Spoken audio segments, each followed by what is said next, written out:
ಗಿಣ್ಣು ಮಾಡುವ ವಿಧಾನ. ಹಾಲಿಗೆ ಬೆಲ್ಲ ಹಾಕಿ ಕಲಸಿಕೊಳ್ಳಿ. ಅದಕ್ಕೆ ತೆಂಗಿನ ತುರಿಯನ್ನು ಹಾಕಿ 4-5 ಏಲಕ್ಕಿಯನ್ನು ಕುಟ್ಟಿ ಪುಡಿ ಮಾಡಿ ಚೆನ್ನಾಗಿ ಒಂದ್ಸಲ ಮಿಕ್ಸ್ ಮಾಡಿ,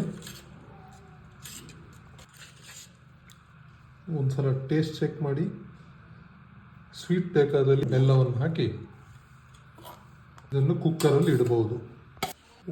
ನೀವು ಇದನ್ನು ಕುಕ್ಕರಲ್ಲಿ ಇಡ್ಬೋದು, ಇಲ್ಲ ಈ ಥರ ಸ್ಟೀಮರಲ್ಲಿ ಇಡ್ಬೋದು.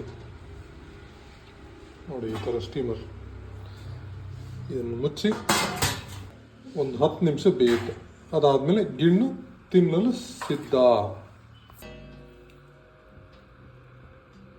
ಗಿಣ್ಣು ತಯಾರಾಗಿದೆ.